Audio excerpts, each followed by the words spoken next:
हमारे बच्चे जो शादियों के इंतज़ार में हैं या जो कैरियर बनाने के इंतज़ार में उन तक तो पहुँचे हैं, लेकिन उनके घर वालों तक भी पैगाम पहुँचे। ज़हीर भाई, जो दोनों बातें आपने की ना, वो बता दीजिए। जी, मैं बिलाल भाई अर्ज़ कर रहा था कि कल्चरली यूँ लगता है कि हमारे यहाँ जो है ना, अब आपने जितने भी कॉलर्स उसमें देखे ना कि हम चाहते हैं, हाँ, माँ बाप का ख्याल ये, बहन भाई का ख्याल ये, मेरा ख्याल ये।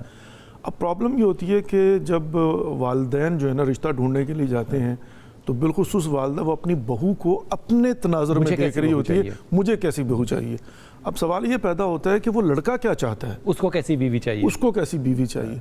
तो इसके लिए मैं समझता हूँ कि थोड़ा सा जो है ना वालिदैन को अपने बच्चों को इतना स्पेस देना चाहिए कि नंबर एक तो प्रायोरिटी उनकी हो कि भाई तुम्हारी पसंद क्या है, ठीक, मिजाज कैसा चाहिए, मतलब व्हाट्सएवर ना, किसी को मोटा पसंद है, किसी को पतला पसंद है बंदा।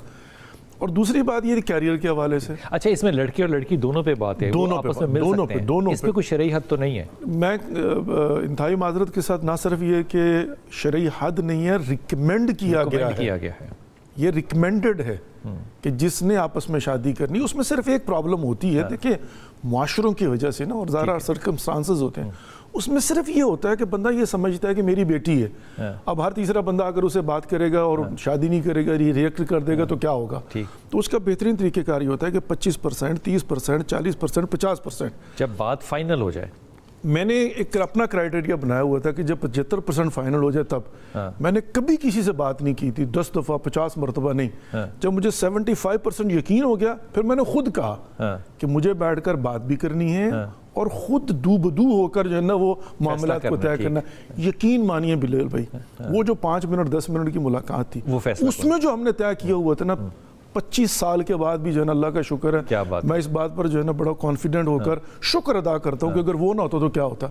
क्योंकि आपको पता है, आप हो सकता है मैं भी अपने माँ बाप को नहीं बताऊं, बिल्कुल, लड़की भी अपने माँ बाप को ना बताए, लेकिन वो बताएगी कि मेरा इसके साथ जो है ना सारी जिंदगी गुजरनी है, ये मेरा मिजाज है, ये मेरी ख्वाहिशात है, ये मेरी कमजोरी है, ये मेरी खूबी है। कैरियर वाली बात भी बताते हैं, तो कैरियर तारिक के बारे में खास तौर पे बिल्कुल हम ये चाहते हैं वो फौज में जाए, कि वो जो है ना फौज में जाए। अब वो नहीं चाहता, वो इनकार कर रहा है, तो भाई बात ये है कि बंदे का नंबर एक तो मिजाज, नंबर 2 सलाहियतें, उससे बेहतर किसी को नहीं पता।